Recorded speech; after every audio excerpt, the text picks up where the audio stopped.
राज्यात ओबीसी समाजाच्या आरक्षणाचा मुद्दा चांगलाच तापलाय। 1 सप्टेंबरला सकल ओबीसी समाजाला मुंबईला येण्याचं आवाहन ओबीसी नेते लक्ष्मण हाकेंनी केलंय। याच पार्श्वभूमीवर आज इंदापूर तालुक्यातील निमगाव केतकीमध्ये ओबीसी संघर्ष समितीचा मेळावा पार पडणार असून सरकार हरामखोर असल्याचा निशाणा हाकेंनी साधत येणाऱ्या कालावधीत ओबीसींच्या दारात मते मागायला तर मुख्यमंत्र्यांना दांडकं काढायचा संतापाचा इशारा हाकेंनी दिलाय। मुख्यमंत्री देवेंद्र फडणवीस यांनी यावेळी हाके यांच्याशी बातचीत केली। आमचे प्रतिनिधी विकास कोकरे यांनी त्या ओबीसी आरक्षणाचा वाद पेटला असून एकीकडे कुणबी दाखल्यांचा वाद तर दुसरीकडे 50% जी काही आरक्षणाची मर्यादा आहे ती ओलांडली जाते। आणि या संदर्भात आता ओबीसी नेते लक्ष्मण हाके यांनी ओबीसी बांधवांना 1 सप्टेंबर रोजी मुंबईमध्ये येण्याचं आवाहन केलंय। या संदर्भात बातचीत करण्यासाठी आपल्यासोबत लक्ष्मण हाके सर आहेत। सर, काय सांगाल, का लक्ष्मण हाकेंना एवढा जीवाचा आटापिटा करावा लागतोय आणि 1 तारखेला ओबीसी बांधवांना मुंबईला तुम्ही बोलवण्याचं आवाहन केलंय? काय या पाठीमागे नेमकं काय प्रयोजन आहे?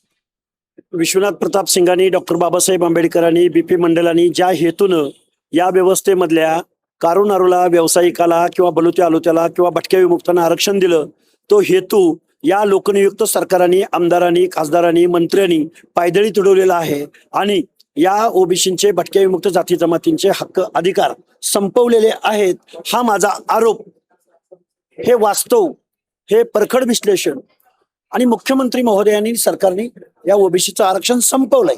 पण मुख्यमंत्री तर म्हणतायत की ज्यांचे कुणबीचे दाखले निघणार आहेत त्यांना आपण ओबीसी मध्ये आरक्षण देणार आहोत। या सगळ्यामध्ये लक्ष्मण हाकेंचा नेमका आक्षेप काय आहे? माझं म्हणणं एवढंच आहे, या महाराष्ट्रामध्ये कुणबी काय 2026 ला आला का? मंडल आयोग 1994 पासून आजपर्यंत जवळजवळ 30 वर्ष झाली। 30 वर्षामध्ये कुणबी कुठे परदेशात गेला होता का? आता कसा आला?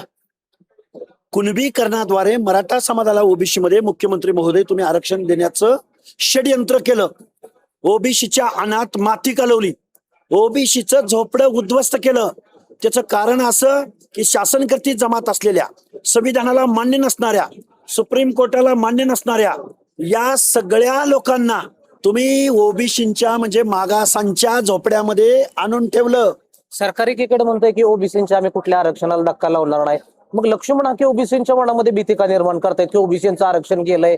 लक्ष्मण हाकेंना एवढा आकारताना रकाव करावा लागतोय? मी बारामती मधून बोलतोय, मी उदाहरण सांगतो। पुण्यामध्ये 42 पैकी 31 नगरसेवक मराठा कुणबी झाले ओबीसीच्या जागेवर।